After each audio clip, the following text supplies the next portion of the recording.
Tom Wright is with us. He's the director for the Center on the United States and Europe at the Brookings Institution, and he also just wrote a great book with Colin Cowell about what the world order looks like in the after COVID. And Matt Kaminski, who is the editor-in-chief of Politico. So I look forward to a robust discussion. Please join me in welcoming our panelists to the stage. Thank you.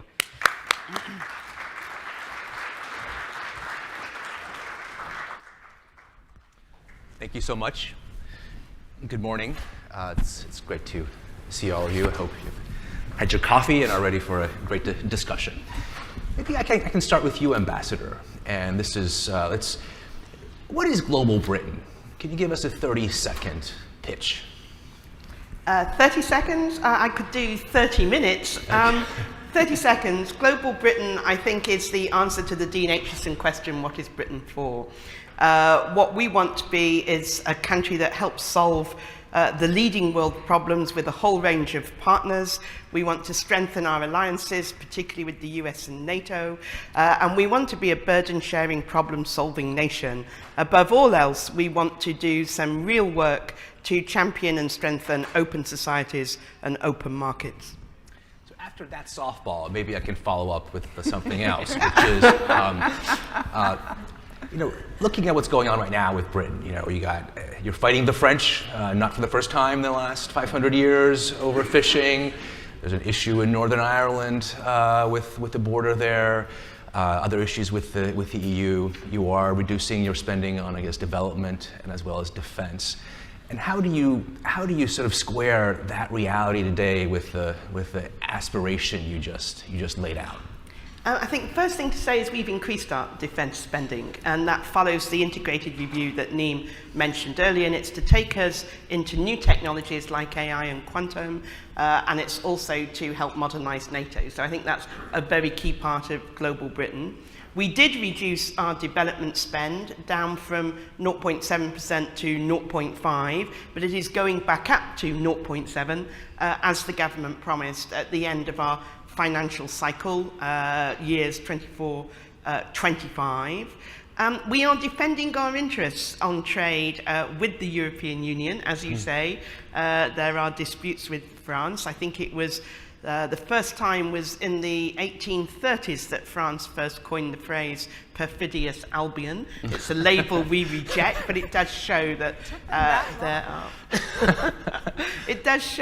there are some long-running bilateral issues, but France is a really important partner for us right the way across the globe.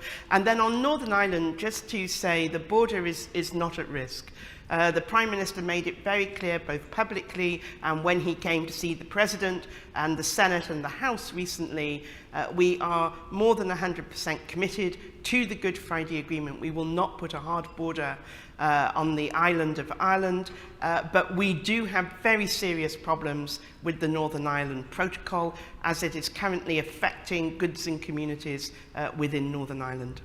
So I obviously don't mean to pick on Britain, because I think across our Western world and across the world, you're seeing a lot of countries, that Donald Trump's war on multilateralism may be over, but certainly the era of a new multilateral age is not with us.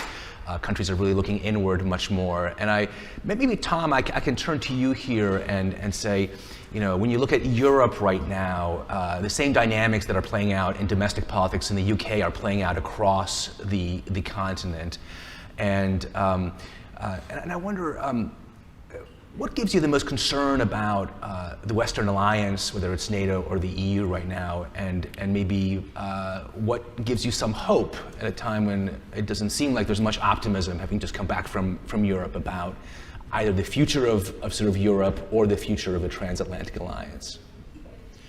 Yeah, thanks. I might start with the hope piece of it, because I actually am sort of hopeful, especially when we look at the great power sort of geopolitical element, right? I think what's sort of notable in Europe is how much Europe, both the UK and the EU, have sort of gravitated toward a policy on China that is at least compatible, not identical, but compatible with that of the United States. And I think there is a lot of potential for further sort of progress there. And it wouldn't necessarily, that was not necessarily obvious 18 months ago. I mean, you could imagine at the beginning of COVID that China could have driven a wedge between Europe and the United States because of the Trump administration's response, but that didn't happen, actually, and the UK and the EU both evolved, I think, significantly on China, including on 5G, and other issues. And I think, Brexit has, of course, been extraordinarily difficult, but in another sort of sense, you have a UK now that's sort of free to, I think, sort of pursue its own interests in the way that much of that sort of governing class wanted to do so over a 40-year period. And then you have an EU that's sort of freed from the obstructionism of the UK, right? So theoretically, both could sort of evolve in a greater sort of engagement with the world, potentially. But there's lots of teething problems on that, and I think what we're seeing, between France and the UK is, pretty concerning. I actually do think there's a US role there, but that's sort of on the optimism side. What worries me, especially since we're sort of talking a little bit about the great power piece on China, I am less worried about whether Europe and the UK will have a common position with the US in the Indo-Pacific. I'm much more worried that they will do what is necessary to be resilient and stronger vis-a-vis China, Russia, and others in Europe, right? And so I think the future of Europe as a region, as a regional order, that's, I think, where things are a little bit lacking, at the moment. And we need to think much more deeply about that. Brexit is a reordering moment in Europe. It's not just a, domestic politics thing. And the rise of China, I think, creates larger challenges for Europe as a whole. Kori, if I can turn to you, since you tend to spend a lot of time looking at the Pacific much more. One, do you agree with Tom that there is a Western consensus on China, where I would say that when you look at some individual European countries, I see a lot of differences in how we had the Lithuanian deputy foreign minister here last night talking about their unique approach to China.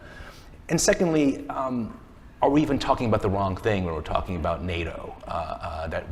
And should the conversation between allies really pivot much harder toward thinking what kind of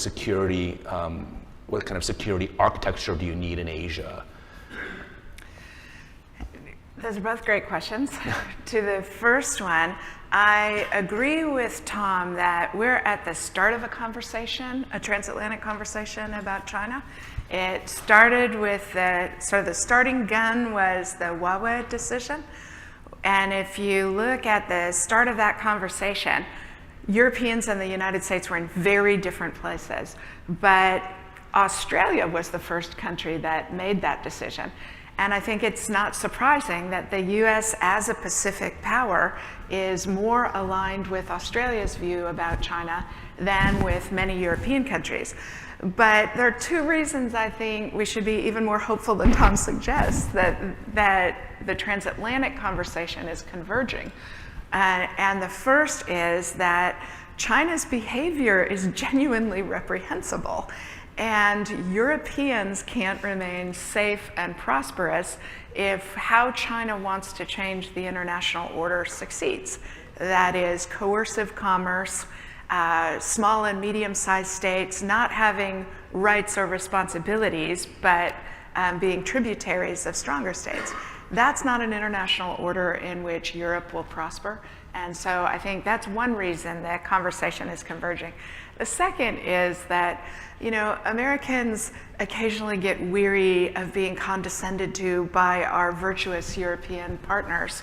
And if you think that virtue is not also going to be turned on China, once the German public realizes Volkswagen's using coerced labor in its plants in China, that's going to, the morality that drives common values in the transatlantic relationship is just going to expand those discussions into Asia. Predominantly not because the US wants it, or Australia wants it, or Japan wants it, but because China's behavior is destabilizing and dangerous to us all. You invoke Germany. Maybe it's a question for all three of you.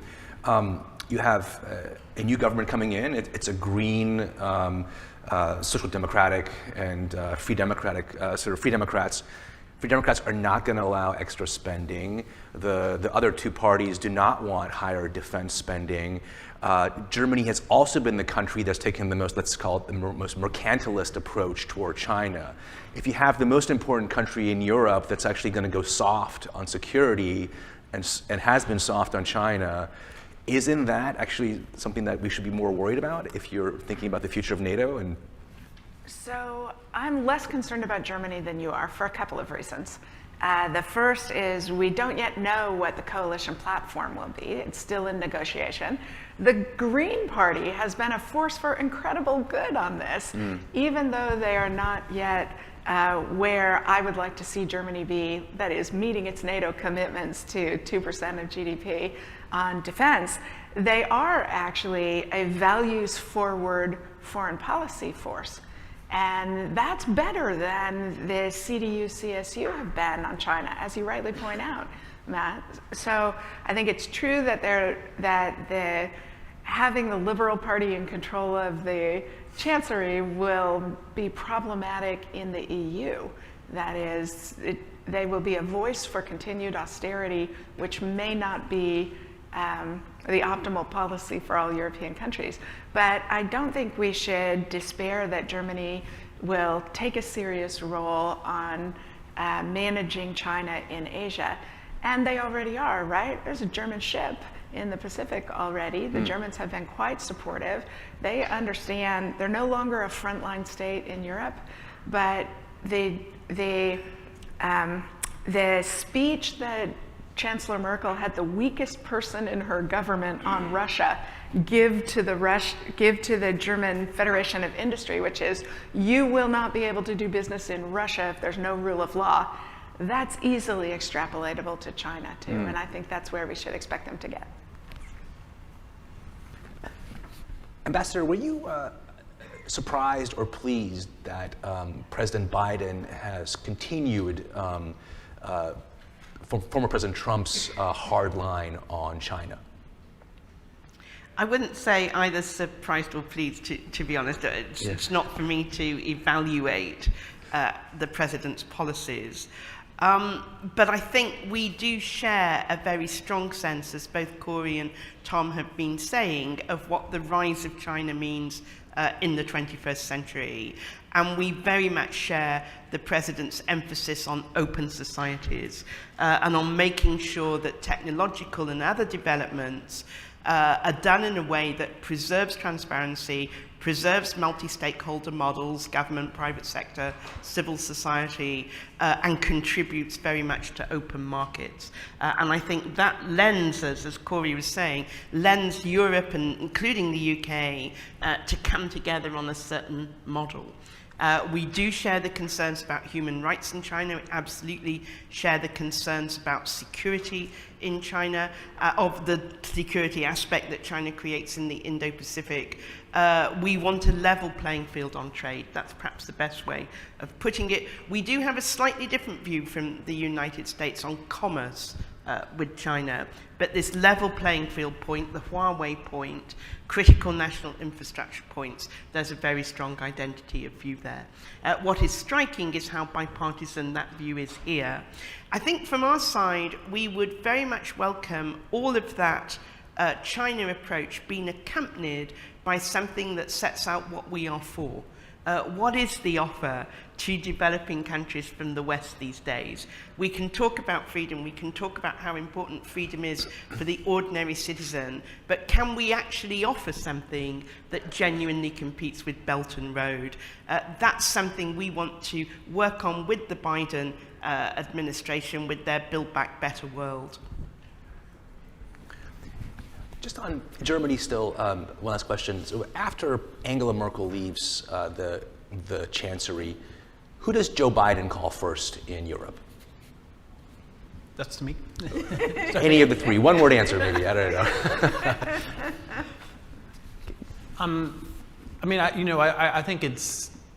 I don't think there's an answer to that. Like, I don't think he's a preferred, partner. But what I can say, I think, is that I think Scholz, if he becomes Chancellor, is a very committed Atlanticist. I think he's someone who sort of thinks a lot about these issues. I think we'll see some significant departures from Chancellor Merkel, as of course, you would in any sort of change of government. And I think China is particularly sort of one of those.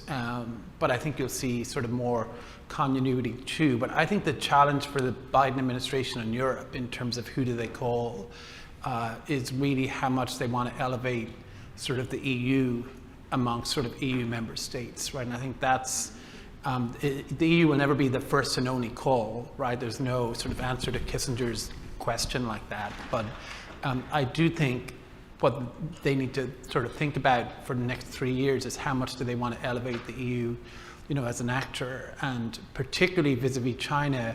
That's where most of the competencies to compete with China are. They're not actually in NATO. So you have to do sort of both. And of course, getting that NATO-EU synergy is something that's super bureaucratic and boring, but I think is, also still important. And the final thing I would say is, I think sort of managing these intra-alliance disputes is going to be an increasing challenge in a world of more competition and rivalry. And it's not just sort of the UK and France, Australia, right? It's Turkey, it's the EU generally in the UK, it's a whole bunch of different, it's South Korea and Japan. And I think we will see many, that's always existed, but we're going to see many more of those challenges because the stakes are sort of increasing globally, and there's more strategic decisions that have to be taken, and those decisions create friction and controversy. And so I think they need to sort of be thinking about how to manage, and future administrations, how to manage that as well. Ambassador, I assume the answer to that question for you is self-evident? Well, it's obviously 10 Downing Street and whoever's in 10 Downing Street at the moment. But I think Tom's absolutely right. If you want to compete with China and keep societies open and markets open, the EU is the third largest economy as a whole in the world. So obviously a lot of work has to be done with the EU on that. We're the fifth largest economy in the world. Japan is the fourth. You already have that grouping of states that not only share very common values, but actually are critical to a certain type of world trading system. Should the US be in the Commonwealth? It's not for me to say, but I think the Americans in the room would think that they fought a revolutionary war not to come into the Commonwealth. So you're very, very welcome. My favourite model. My favourite model, though, is actually George Bernard Shaw's The Apple Cart, where Britain becomes the 51st state. But at the end of the play, it's the British king that's running America. So I just leave that as an alternative model.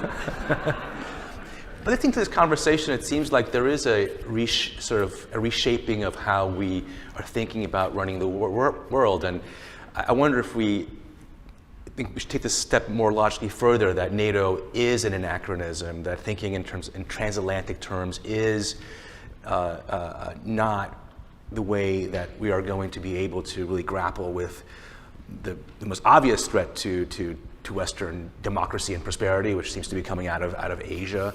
And so I wonder whether, do you think the Quad should really truly become a form of a new alliance? This is to all of you. I think, are we still kind of in denial because we're so used to thinking about the world for the last 70 plus years as being the world that was created, post-Yalta or post-48 when NATO was created? So the architects of the NATO alliance, the American architects of the NATO alliance, thought it was going to be one of many. There was going to be a Southeast Asian treaty organization, a Central Treaty Organization. They sort of align the way combatant commands align in the Pentagon, and none of those others were sustainable because none of the others had the depth of commonality and in particular, not just the common security threats, but the common thinking about security threats, the economic heft to make a difference in it. I mean, America's closest allies are the countries that share our values and bring them to the fight. And that doesn't change when the geographic focus of what you're scared about changes. I think the reason, I mean, my whole career I've been looking for better allies than the Europeans to trade up to. And the problem is there aren't better allies to trade up to. And I think Europe's in the same position. The United States is a difficult, bulky, tiresome ally for our friends, and they don't have a better alternative. That's why they don't trade us in for something better. And when big problems manifest themselves, and we get scared, we want our friends next to us. And that's the secret of NATO's enduring value. You don't have those kinds of relationships in the Pacific, right? It's going to be much harder to get our friends and our allies in Asia to overcome the things that they don't like and resent about each other, to focus on the common challenges. And actually, NATO allies can be super helpful in that regard. I think as the AUKUS agreement shows, I think as the Quad shows, you're going to have a multiplicity of relationships that solve different kinds of problems, because you can't get that same kind of cohesion among our friends and allies in Asia. I assume no dissenting views on that. No, I mean, I agree. I would just add very briefly, I don't think we need a global structure. You know, I think that's unwieldy, and countries move at different speeds and they're in different positions, right? And I think the Quad works perfectly well and has obviously been deepening and improving in the Trump administration and in the Biden administration. There's no need to sort of expand that. There's lots of room for consultations with NATO, consultations with European countries.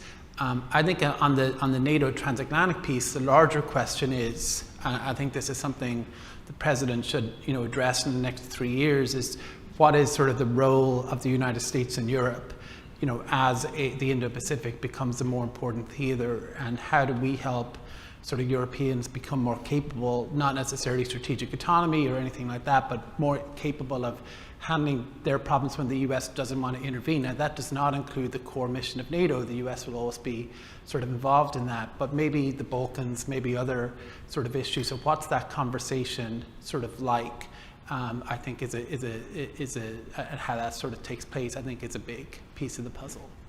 Super. Let me ask one last question, and then if there's questions from the floor, please raise your hand, and maybe short answers. And I can start with you, Ambassador.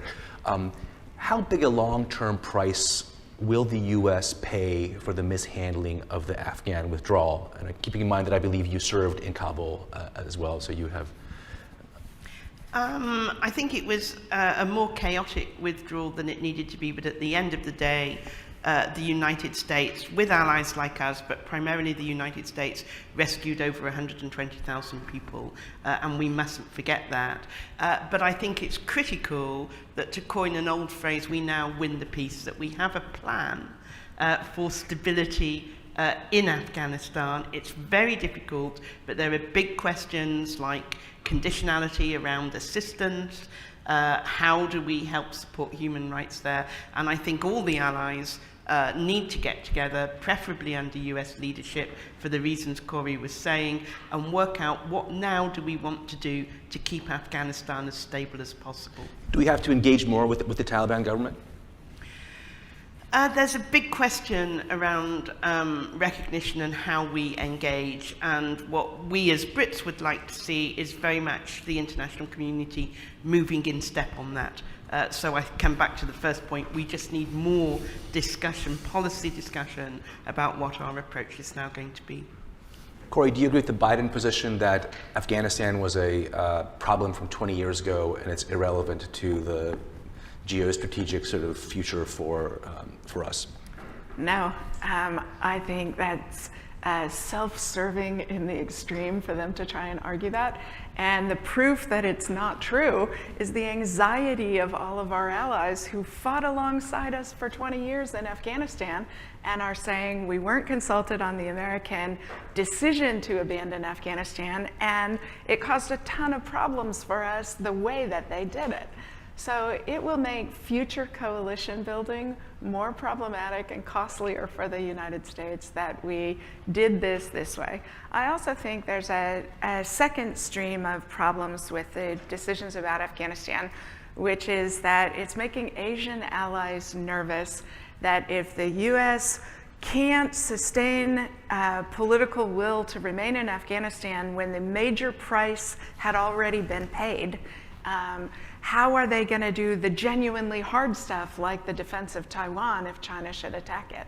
So I think the Biden administration has repairs to be doing in alliance relationships, especially because they came in crowing that America's back, baby, and we know how to do alliances.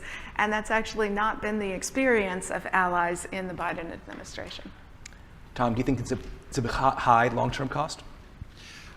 I guess I disagree with my good friend Kori on this. I think that there are two points I would make. I think obviously the withdrawal didn't go as anyone sort of intended, and they acknowledge that themselves. But I think, number one, I do think there's sort of a debilitating cost in a way to the national psyche and character over a long period of time to be conducting sort of an ongoing war that almost certainly would have escalated with a partner that wasn't very reliable, with no clear sort of strategic objective. So I think that's one point. The second is, I don't think you can actually seriously pivot to the Indo-Pacific if you have the Pentagon sort of carrying out significant major day-to-day military operations in Afghanistan, right? I think that was a point the president made. I think that he described it. I don't think he said it was irrelevant, right? I think he said there were more pressing challenges that needed, the focus needed to shift to, and I think there's a large kernel of truth to that. That does not mean,